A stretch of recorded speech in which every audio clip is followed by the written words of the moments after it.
Everyone, welcome back to my YouTube channel techno Divya. आज इस video में मैं आपको ए से लेकर जेड तक सारी शॉर्टकट की एक्सप्लेन करने वाली हूँ जो हमारी एमएस वर्ड में यूज होती हैं। तो चलिए इस वीडियो को आगे की तरफ बढ़ाते हुए हम अपनी सारी शॉर्टकट की देखते हैं और उनका यूज समझते हैं। तो सबसे पहले आती है आपकी कंट्रोल ए। कंट्रोल ए का मतलब होता है ऑल सेलेक्ट। ऑल सेलेक्ट जैसे कि मैंने ये सिलेक्ट किया है, आपको दिख रहा होगा।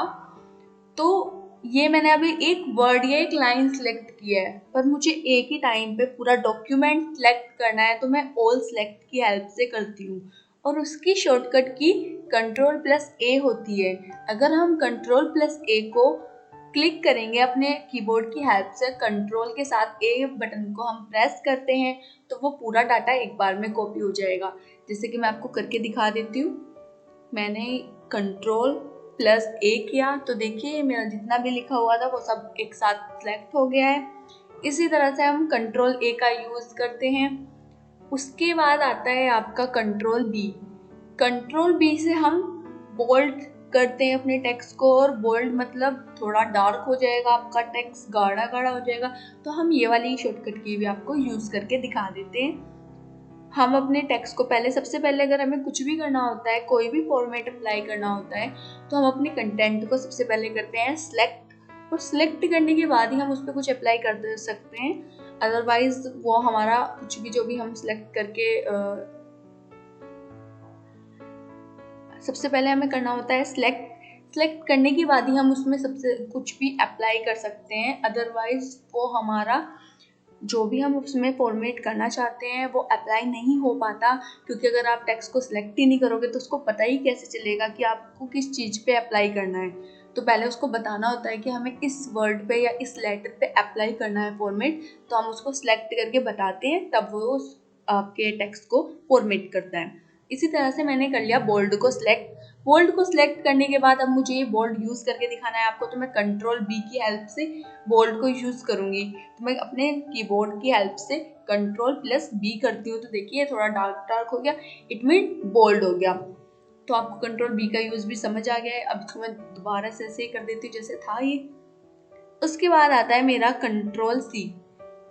कंट्रोल सी में होता है कॉपी। कॉपी का मतलब होता है अगर आपको एक ही शब्द या एक ही वर्ड काफी बार अपने डॉक्यूमेंट में कॉपी करना है, बार बार वही आपको शब्द बार बार लिखना है, या कोई कंटेंट है आपका जो आपको दोबारा से अपने डॉक्यूमेंट में यूज करना है, तो आप वो कॉपी की हेल्प से बहुत आराम से कर सकते हैं। आप किसी भी वर्ड को कॉपी करने के बाद कितनी भी बार उसको पेस्ट कर सकते हैं एट अ टाइम। तो मैं कॉपी को ही, इस वाली लाइन को मैं सिलेक्ट कर लेती हूँ। सिलेक्ट करने के बाद मैं कंट्रोल सी की हेल्प से इसको कॉपी करती हूँ। तो देखिए कंट्रोल सी मैंने दबा दिया अपने कीबोर्ड से। अब ये मेरा हो गया है कॉपी। इसके बाद मैं इसको कहीं पे भी अपने कर्सर के साथ अगर पेस्ट करती हूँ तो ये इजीली पेस्ट हो जाएगा। वो भी मैं अभी आपको न्यू पेज पे करके दिखा देती हूँ। ये मेरा न्यू पेज है। मैंने उस पर अभी पहले वाले पेज पे मैंने कॉपी किया था, जो control plus T equal to copy लिखा था वो मैंने कॉपी कर लिया था। अब कॉपी तो वो हो गया, अब मुझे आपको पेस्ट करके दिखाना है। तो चलिए पेस्ट करते हैं। तो देखिए मैं कितनी भी बार पेस्ट कर पा रही हूँ उसको, क्योंकि मैंने ये कॉपी कर लिया। तो कॉपी करने के बाद हम कितनी भी बार पेस्ट कर सकते हैं। तो ये इसका रिजल्ट भी आपने देख ही लिया। उसके बाद हम दोबारा से वापस अपने वाले पेज पे आते हैं। फिर आपका आता है कंट्रोल डी। कंट्रोल डी का मतलब होता है डिफॉल्ट फॉन्ट सेट। इसका मतलब होता है पर आपको फॉन्ट कौन से डिजाइन का रखना है, उसका साइज क्या रखना है, कौन सी तरह से वो लिखना चाहिए, वो बोल्ड होना चाहिए, इटैलिक होना, वो सब आपको फॉन्ट से रिलेटेड जो भी आपको अपना सेट करना है वो आप कंट्रोल डी की हेल्प से एक बार ही उसे सेट कर सकते हैं। फिर आपको बार बार अपना फॉन्ट चेंज करने की ज़रूरत नहीं पड़ेगी अपने डॉक्यूमेंट में, ना ही उसका साइज बार बार इंक्रीज और डिक्रीज करने की ज़रूरत पड़ेगी। जो आपने एक बार सेट कर दिया वो सेट हो जाएगा। उसके बाद वो जो भी आप अपने डॉक्यूमेंट इसमें बनाओगे एमएस वर्ड में, वो आपका उसी फॉन्ट सेट स्टाइल और फॉन्ट साइज चलेगा जो आपने सेट कर दिया है फॉन्ट सेट की हेल्प से। उसके बाद आता है आपका सेंटर, मतलब कंट्रोल ई अगर आप प्रेस करते हो तो इसका मतलब होता है ये आपका जो डॉक्यूमेंट है या जिसको आप सिलेक्ट कर रहे हो वो सेंटर में आ जाए। तो जैसे कि ये मैंने सिलेक्ट कर लिया है, सिलेक्ट करने के बाद मैं Ctrl+E का इस्तेमाल करती हूँ तो देखिए हमारा जो ये टेक्स्ट है लिखा हुआ वो सेंटर में आ गया। पहले ये साइड में लिखा था और Ctrl+E करने पे ये देखिए सेंटर में पहुंच जा रहा है। तो इट मीन सेंटर में अगर आपको अपना फॉन्ट स्टाइल या फॉन्ट साइज, अगर आपको कोई भी डॉक्यूमेंट के अंदर कोई भी कंटेंट आपको सेंटर में लाना हो तो आपको बार बार ऊपर अलाइन में जाने की ज़रूरत नहीं पड़ेगी, अलाइनमेंट को छेड़ने की ज़रूरत नहीं पड़ेगी। आप डायरेक्ट Ctrl+E की हेल्प से सेंटर में जा सकते हैं। अब आपका आता है Ctrl+F। Ctrl+F का मतलब होता है फाइंड करना। फाइंड करना मतलब जैसे आपने अपने कंटेंट के अंदर एक ही नाम काफ़ी बार रिपीट किया हुआ है और आपको फाइंड करना है अपने कंटेंट में से कुछ भी वर्ड या कुछ भी लेटर आपको फाइंड करना है, तो वो आप Ctrl+F की करोगे। तो Ctrl+F को प्रेस करने पे देखिए यहाँ पे ये ओपन हो गया है। तो इसमें ऑलरेडी बाय डिफॉल्ट जो मैंने सिलेक्ट किया हुआ था वो इसमें खुद ही पेस्ट हो गया। तो Ctrl+F इक्वल टू फाइंड मैंने इसमें पेस्ट कर दिया था। तो पेस्ट करने के बाद उसका जो रिजल्ट आया वो आपको दिख ही रहा होगा, वो बता भी रहा है हमें सेकंड पेज पे आया आपका। तो मैं सेकंड पेज पे गई तो देखना ये हाईलाइट भी कर दिया इसने येलो कलर में कि जिसको आपने फाइंड किया है वो ये शब्द है या ये वर्ड है या ये लाइन है। जो भी आप फाइंड करना चाहते हो वो आप फाइंड की हेल्प से इजीली कर सकते हो। ये बहुत ज़्यादा अच्छा ऑप्शन है आपके MS वर्ड में। कुछ भी फाइंड करना हो तो वो उसको अलग से हाईलाइट करके बताता है और ये भी बताता है साथ में कि ये किस पेज नंबर पे है। उसके बाद आता है आपका Ctrl+G। Ctrl+G का मतलब होता है गो टू। गो टू का मतलब होता है आप अपने पैराग्राफ या अपने कंटेंट के अंदर किस लाइन में जाना चाहते हो, तो उस लाइन में जाने के लिए आप Ctrl+G को प्रेस करते हो। Ctrl+G को प्रेस करने पे वो एक आपको बॉक्स ओपन करके देगा, उसमें आपको बताना होगा कि आपको अपना कर्सर किस लाइन में ले जाना है। तो हम करके देखते हैं। Ctrl+G मैंने प्रेस किया। अब ये पूछ रहा है एंटर आप पेज नंबर इसमें पूछे, मैंने सेकंड डाल दिया। सेकंड करने के बाद इसमें गो टू करती हूँ तो देखिए मैं सेकंड पेज पे पहुंच गई हूँ। ये हमारा सेकंड पेज है, ये Ctrl+F वाली की से स्टार्ट हुआ था। अगर मैं फर्स्ट पेज पे जाना चाहती हूँ तो मुझे उस पेज पे ले जाएगा जहाँ से हमने स्टार्टिंग करी थी Ctrl+A से। तो चलिए मैं वो भी करके दिखा देती हूँ आपको। Ctrl+G मैंने दोबारा प्रेस किया। इस बार मुझे फर्स्ट पेज पे जाना है तो मैंने 1 डाल दिया। 1 डालने के बाद मैंने गो टू किया। देखिए तो ये मुझे फर्स्ट पेज पे ले आया। तो मैं वापस से सेकंड पे जाना चाहती हूँ तो मैं वापस से Ctrl+G करूँगी। Ctrl+G करने के बाद मैं 2 करूँगी क्योंकि मैं सेकंड पेज पे पढ़ा रही थी आपको, तो सेकंड पेज पे जाना है। तो फिर से गो टू करती हूँ तो देखिए मैं सेकंड पेज पे पहुँच गई हूँ। ये आ गया दोबारा Ctrl+F वाला जहाँ से मेरा सेकंड पेज स्टार्ट हुआ था। उसके बाद आता है आपका Ctrl+H। It mean replace.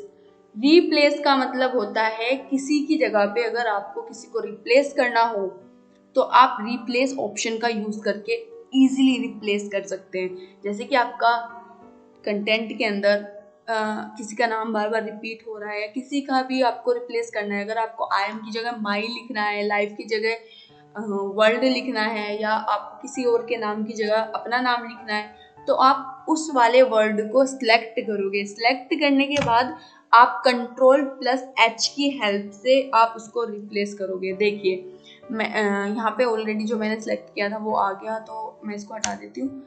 अब इसमें पूछा है आपको फाइंड वर्ड। उस वर्ड को यहाँ पे टाइप करो जिसको आपको रिप्लेस कराना है। तो मैं अगर रिप्लेस को ही करती हूँ,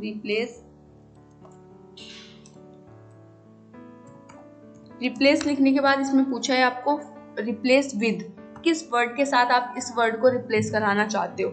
तो मैं अब इसको टेक्नो लिख देती हूँ या कंप्यूटर लिख देती हूँ, COMPUTER, कंप्यूटर लिख दिया मैंने। अब मैं अगर खाली मैं रिप्लेस करती हूँ तो बस ये एक लाइन में ही जिसमें मुझे कराना है उसमें ही रिप्लेस करेगा। अगर मैं रिप्लेस ऑल करती हूँ तो ये जितनी भी पैराग्राफ में वो नाम आ रहा होगा बार बार तो ये सब में ही रिप्लेस कर देगा। तो मुझे फिलहाल इसमें ही कराना है तो मैं इसमें ही करती हूँ रिप्लेस। देखिए यहाँ पे ये मेरा हो गया है रिप्लेस। ओके अब ये हो गया था, ये देखिए ये मेरा हो गया है। तो आप देख सकते हैं रिप्लेस की जगह पर कंप्यूटर आ गया है क्योंकि मैंने रिप्लेस वर्ड को कंप्यूटर वर्ड से रिप्लेस किया है। तो अगर आपको इसी तरह से अपने भी डॉक्यूमेंट में अगर किसी चीज़ को आपसे मिस्टेक हो जाती है और आपको वो रिप्लेस करनी है तो वो आप इजीली रिप्लेस ऑप्शन की हेल्प से कर सकते हो। तो मैं फिलहाल वापस अपना डॉक्यूमेंट ऐसे ही कर देती हूँ जैसे था मेरा रिप्लेस लिखा था तो मैंने वापस से रिप्लेस कर दिया। उसके बाद आता है आपका कंट्रोल आई। कंट्रोल आई का मतलब होता है इटैलिक, और मैंने काफ़ी बार आपको अपनी वीडियोस में बताया हुआ है कि बोल्ड, इटैलिक, अंडरलाइन का यूजेस क्या होते हैं, तो मैं फिर से बता देती हूँ। कंट्रोल आई होता है इटैलिक। इटैलिक का मतलब होता है अगर आपको किसी टेक्स्ट को या किसी वर्ड को आपको थोड़ा टेढ़ा टेढ़ा लिखवाना है, अगर वो थोड़ा अपनी पोजीशन से थोड़ा सा टेढ़ा हो जाएगा तो वो हो जाता है इटैलिक फॉर्म। तो ये मैं करके दिखा देती हूँ आपको। हम इटैलिक वर्ड को ही सिलेक्ट करते हैं। सिलेक्ट करने के बाद मैं कंट्रोल आई करती हूँ कीबोर्ड की हेल्प से। कंट्रोल प्लस आई बटन मैंने प्रेस कर दिया तो देखिए ये मेरा इटैलिक थोड़ा टेढ़ा हो गया, तो हम इसी को बोलते हैं इटैलिक। तो अगर आपको भी इसी तरह का कोई डिज़ाइन अप्लाई करना हो तो आप भी अपने डॉक्यूमेंट में इजीली कर सकते हैं इन शॉर्टकट की हेल्प से। उसके बाद आता है आपका कंट्रोल प्लस जे। कंट्रोल प्लस जे का मतलब होता है जस्टिफाई। जो आपको ये ऑप्शन मिलता है अलाइनमेंट में, अलाइनमेंट आपकी 3 टाइप्स के नहीं होते हैं, 4 टाइप्स के होते हैं। फर्स्ट आपका right alignment, left alignment, centre alignment, और जो फोर्थ ऑप्शन होता है वो काफी लोगों को पता नहीं होता है। अलाइनमेंट के अंदर ही आपका फोर्थ ऑप्शन आता है जस्टिफाई अलाइनमेंट। तो अगर इस तरह का भी आपको कुछ करना है तो आप अलाइनमेंट की हेल्प से कर सकते हैं। जस्टिफाई का मतलब होता है एक सीक्वेंस में आपका पैराग्राफ आ जाएगा। अगर आपको राइट और लेफ्ट करना है वो तो आप इजीली राइट और लेफ्ट अलाइन से कर सकते हो। सेंटर में करना हो तो सेंटर में भी कर सकते हो। जस्टिफाई का मतलब होता है 1 by 1 सीक्वेंस बन जाए, कोई भी लेटर इधर जिगजैग फॉर्म में नहीं आए। तो ये भी मैं आपको प्रैक्टिकली करके दिखा देती हूँ। तो जब हमने रफ पेपर लिया था हम उस पर वापस से जाते हैं पेज पर। अब मैं यहाँ पे डमी कंटेंट आपको टाइप करती हूँ। डमी कंटेंट टाइप करने के बाद अब ये देखिए मैं इसको थोड़ा सा इधर उधर कर देती हूँ। तो मैं इसको थोड़ा सा ऐसे ही बीच से थोड़ा सा अलग अलग कर देती हूँ जिससे कि मैं आपको समझ आ जाए अच्छे से कि जस्टिफाई का मतलब होता क्या है। तो मैंने ये कर दिया है। इसके बाद मैं इसको सिलेक्ट करती हूँ। सिलेक्ट करने के बाद देखिए यहाँ पे ये वाला हाईलाइट हो रखा है। तो ये जो है वो मेरा लेफ्ट अलाइनमेंट है। अगर मैं राइट में करती हूँ तो देखिए ये वो इस तरह का हो जाएगा। सेंटर करती हूँ तो ये इस तरह का हो जाएगा। बट अब आपको फोर्थ ऑप्शन जो मुझे समझाना है मेन है आपका जस्टिफाई। अगर यहाँ पे जाके ये लाइन जो इक्वल दिख रही है आपको, अगर मैं इस पे जाके क्लिक करती हूँ तो ये जस्टिफाई हो जाता है। मतलब आगे की तरफ से जितना भी आपका लिखा हुआ देखिए अभी ये ऐसा लिखा था, आगे की तरफ से थोड़ा जिगजैग हो रहा था। तो अगर मुझे इस तरह का नहीं करना है, मुझे एक सीक्वेंस में लाना है कि 1 by 1 लाइन आए, तो मैं जस्टिफाई कर दूंगी। जस्टिफाई करने के बाद देखिए आगे से एक सीक्वेंस बन गया, सारी लाइंस एक ही सीक्वेंस में आ रही है, कोई भी आगे पीछे नहीं है। तो इस तरह का अगर आपको अपने भी टेक्स्ट में करना है तो आप इजीली अप्लाई कर सकते हो अपने कीबोर्ड की हेल्प से ही, कंट्रोल प्लस जे करके। उसके बाद आता है आपका कंट्रोल प्लस के हाइपरलिंक। अगर आपको हाइपरलिंक लगाना है अपने डॉक्यूमेंट में तो आप कंट्रोल प्लस जे की हेल्प से हाइपरलिंक लगा सकते हो। ये भी मैं आपको करके दिखा देती हूँ। हाइपरलिंक का मतलब होता है अपनी एक फाइल को दूसरी फाइल से लिंक कराना। It is called hyperlink. तो मैं ये भी आपको प्रैक्टिकली करके दिखा देती हूँ जिससे कि ये आपको इजीली समझ आ जाए कि इसका यूज क्या है। तो हम वापस से अपने रफ पेपर पे चलते हैं। इस पेज पे आने के बाद देखिए मुझे इस डॉक्यूमेंट वाले या लाइन को, पूरी लाइन को सिलेक्ट कर लेते हैं। इस लाइन को सिलेक्ट करने के बाद मैंने कंट्रोल के प्रेस किया। देखिए तो कंट्रोल के प्रेस करने के बाद आ गया ऊपर लिखा हुआ इंसर्ट हाइपरलिंक। अब इंसर्ट हाइपरलिंक हमें किस फाइल पे लगाना है, किस फाइल को इस वर्ड के साथ लिंक करना है, तो वो मैं यहाँ से कर सकती हूँ। जैसे कि ये मेरी 8 दिसंबर की एक फाइल है। इस फाइल को मैं अपने उस टेक्स्ट के साथ लिंक कराना चाहती हूँ जो टेक्स्ट मैंने सिलेक्ट किया है। तो चलिए इसको फाइल को क्लिक करते हैं। क्लिक करने के बाद देखिए इस तरह का इसका एड्रेस आ गया है। उसके बाद मैं इसको ओके करती हूँ तो ये देखिए मेरा लिंक की तरह से ब्लू हो गया है। और आपको पता ही है कोई भी लिंक जो होता है वो ब्लू हो जाता है। अगर उस पर आप किसी वर्ड पे या टेक्स्ट पे लिंक लगाते हो तो वो ब्लू हो जाता है। बट अब ब्लू तो आप कलर से भी कर सकते हो। अगर मैं किसी फॉन्ट पे कलर लगा देती हूँ ब्लू कलर का तो वो भी ब्लू हो जाएगा।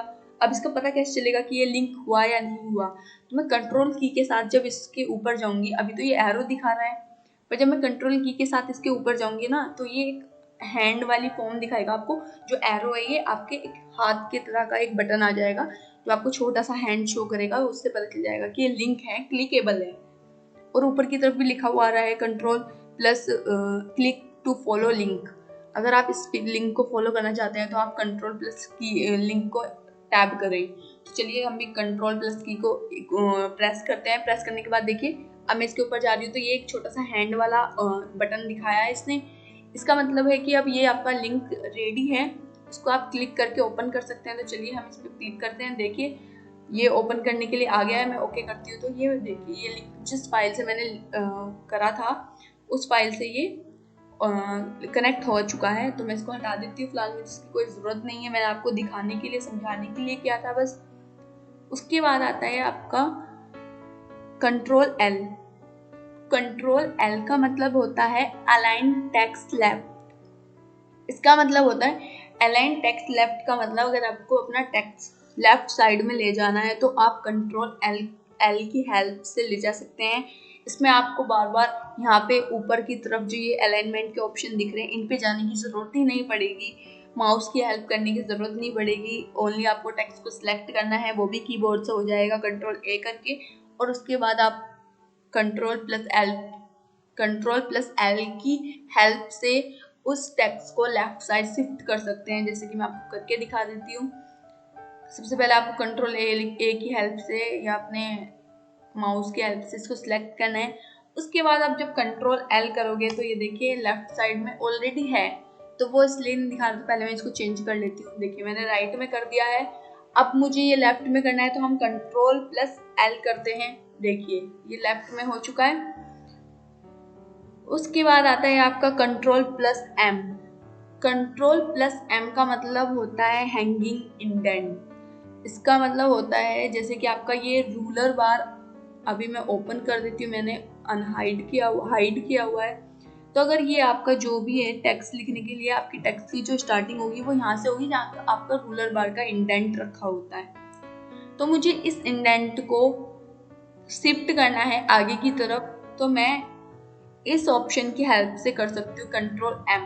तो मैं कंट्रोल एम को प्रेस करती हूँ तो देखिए मेरा इंडेंट थोड़ा राइट साइड में शिफ्ट हो गया है। दोबारा से कंट्रोल एम करती तो ये और थोड़ा शिफ्ट हो गया, दोबारा से कंट्रोल एम करती तो ये और शिफ्ट हो गया।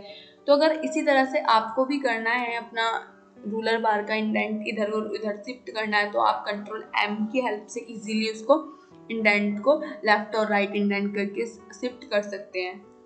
उसके बाद आता है आपका कंट्रोल एन। कंट्रोल एन का मतलब होता है न्यू।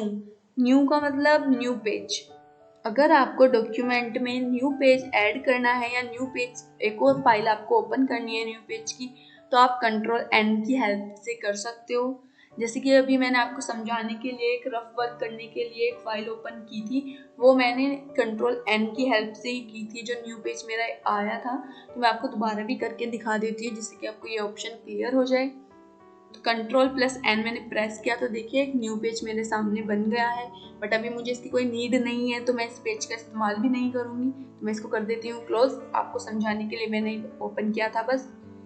उसके बाद आता है आपका control plus O. Control plus O का मतलब होता है अगर आपको कोई और डॉक्यूमेंट अपने वर्ड फाइल में ओपन करना है तो आप वो किस तरह से ओपन कर सकते हो, कंट्रोल ओ की हेल्प से। मतलब अगर आप कंट्रोल ओ को प्रेस करते हो तो जितनी भी आपने वर्ड के अंदर अपनी फाइल सेव की होंगी वो सारी आपको शो हो जाएंगी, और उसमें से आप जिस फाइल को क्लिक करोगे या जिस फाइल को सिलेक्ट करोगे वो आप ओपन कर सकते हो। बट कंट्रोल ओ की हेल्प से वही फाइल ओपन होंगी जो आपने वर्ड में सेव की होंगी। ऐसा नहीं है कि आप कंट्रोल ओ करते हो और नोट पैड और वर्ड पैड की फाइल भी इसमें शो हो जाएंगी, ऐसा बिल्कुल भी नहीं है। जिस एप्लीकेशन पे आप वर्क कर रहे हो वो उसी की फाइल आपको शो करेगा। अब चलते हैं आगे की तरफ। उसमें आता है आपका कंट्रोल पी। कंट्रोल पी का मतलब होता है प्रिंट। अगर आपको अपना पेज प्रिंट कराना है तो आप कंट्रोल पी की हेल्प से प्रिंट करा सकते हैं। उसके बाद आता है आपका क्यू। Control plus Q. अगर आपको स्पेस ऐड करना है पैराग्राफ के बिफोर द पैराग्राफ, आपको स्पेस ऐड करना है तो आप कंट्रोल क्यू की हेल्प से इजीली स्पेस को ऐड कर सकते हो। उसके बाद आता है आपका control plus R. Control plus R का मतलब होता है अलाइन टेक्स्ट राइट। अगर आपको अपना टेक्स्ट को राइट साइड में शिफ्ट करना है तो आप कंट्रोल आर की हेल्प से बहुत इजीली कर सकते हो। मैं इसको भी प्रैक्टिकली करके दिखा देती हूँ आपको। जैसे कि आपका ये टेक्स्ट है लेफ्ट साइड, हमने अभी लास्ट में लेफ्ट साइड में ही शिफ्ट किया था, तो अब मुझे राइट में करना है, तो कंट्रोल आर की हेल्प से मैं इसको राइट में करूँगी। तो चलिए मैं पहले प्रेस करती हूँ कंट्रोल की प्लस आर, तो देखिए ये मेरा सारा टेक्स्ट जो है वो राइट साइड में आ गया है। तो मैं दोबारा से करके दिखा देती हूँ आपको। हमने कंट्रोल प्लस आर करना है, तो देखिए मेरा जो टेक्स्ट है सारा राइट साइड में आ चुका है। अब उसके बाद आता है आपका control plus S. Control plus S का मतलब होता है सेव। अगर आपको अपना डॉक्यूमेंट या अपनी फाइल सेव करनी है MS वर्ड के अंदर या किसी भी, अभी फिलहाल वर्ड की बात हो रही है तो हम वर्ड की ही करेंगे। अगर आपको वर्ड के अंदर अपनी कोई भी डॉक्यूमेंट या कोई भी फाइल सेव करनी है बनाने के बाद, तो आप कंट्रोल S करके सेव कर सकते हैं। ये वाली फाइल मेरी सेव है, तो ये ऑलरेडी सेव से कंट्रोल S से कुछ दिखाएगा नहीं मुझे, तो मैं आपको न्यू फाइल पे लेके चलती हूँ। ये वाली फाइल पे आने के बाद मैं कंट्रोल S करती हूँ, तो देखिए मुझसे पूछ रहा है कि आपको किस लोकेशन पे अपनी फाइल सेव करनी है। तो फिलहाल मुझे ये फाइल सेव नहीं करनी है, तो मैंने उसको स्किप कर दिया। अगर आपको सेव करनी है तो हम वहाँ से अपना वो लोकेशन सिलेक्ट कर सकते हैं और अपने उस नाम से सेव कर सकते हैं जिससे भी वो फाइल आपकी सेव करनी है। उसके बाद आता है आपका कंट्रोल टी। कंट्रोल टी का मतलब होता है लेफ्ट इंडेंट। अभी हमने ऊपर की तरफ पढ़ा था राइट इंडेंट, अब पढ़ रहे हैं हम लेफ्ट इंडेंट। तो चलिए इसको भी मैं आपको दिखा देती हूँ। कंट्रोल टी की हेल्प से हम राइट इंडेंट और लेफ्ट इंडेंट को कैसे यूज कर सकते हैं।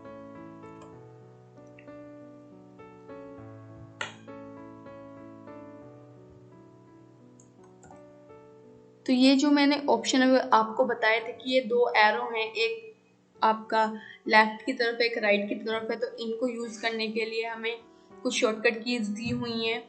तो मैं कंट्रोल टी करती हूँ, तो देखिए मेरे जो वर्ड हैं ये थोड़े लेफ्ट की तरफ शिफ्ट हो गए सारा। दोबारा से मैं कंट्रोल जेड की हेल्प से करती हूँ तो वापस से आ रहा है। अब मैं टी प्रेस करती हूँ तो ये लेफ्ट की तरफ जा रहा है। इसी तरह से अगर आपको अपने वर्ड में अंडरलाइन का यूज करना है तो आप कंट्रोल यू की हेल्प से अंडरलाइन लगा सकते हैं अपने कंटेंट के ऊपर। तो मैं आपको ये भी करके दिखा देती हूँ। तो मैं अंडरलाइन वर्ड को ही सिलेक्ट करती हूँ। सिलेक्ट करने के बाद मैं कंट्रोल यू की हेल्प से अंडरलाइन लगा देती हूँ। देखिए मैंने कंट्रोल यू को प्रेस किया कीबोर्ड से, तो ये इजीली अंडरलाइन भी लग चुकी है इस पे। आपको इसमें दोबारा यहाँ पे जाके अंडरलाइन नहीं लगानी पड़ी। जो आपको होम टैब में ऑप्शन मिलता है अंडरलाइन का, आपको वहाँ पे बिल्कुल भी नहीं जाना पड़ा। आपने डायरेक्ट कंट्रोल यू करना है तो ये हट भी जाएगी और कंट्रोल यू की हेल्प से लग भी जाएगी।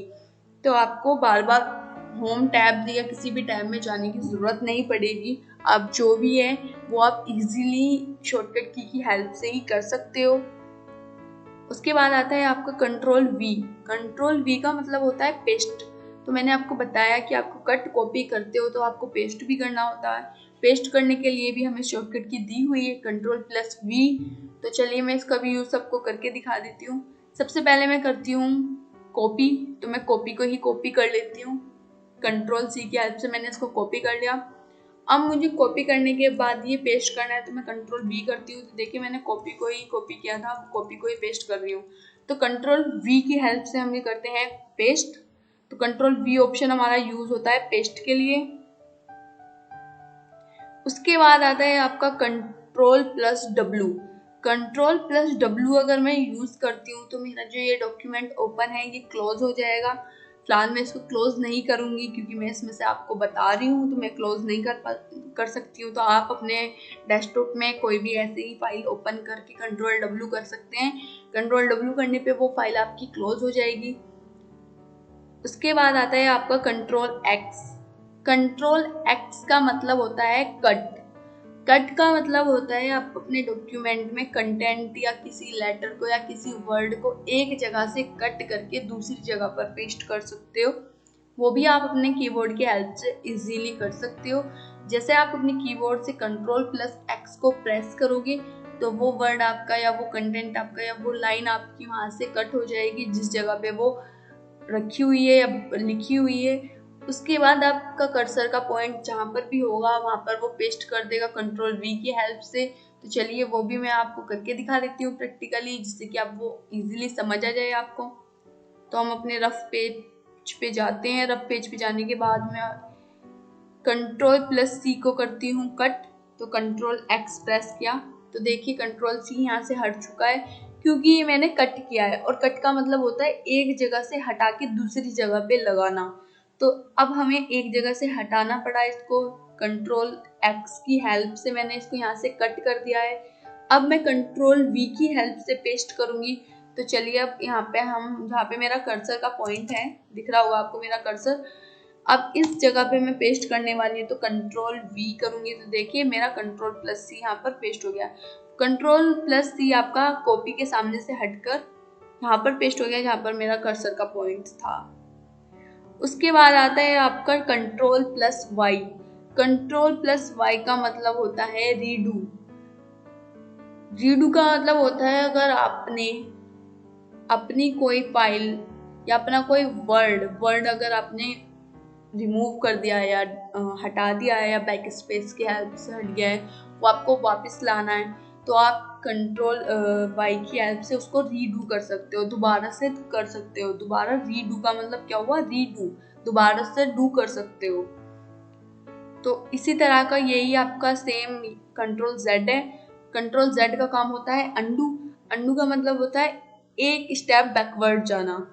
अगर आपने यहाँ से, मैंने ये रीडू रिमूव कर दिया है, देखिए मैंने रिमूव कर दिया है। अब मैं Ctrl+Z करती हूँ। Ctrl+Z करने पे ये एक स्टेप वापस चला गया कि तुमने रीडू हटाया था, तो मैंने रीडू को वापस ला दिया। अगर मैं रीडू के बाद कट को हटाती हूँ तो आप सोचोगे कि ये पहले किसको लाएगा, Y पहले आ रहा है तो ये Y वाले को लाएगा, या X पहले आ रहा है तो X वाले को।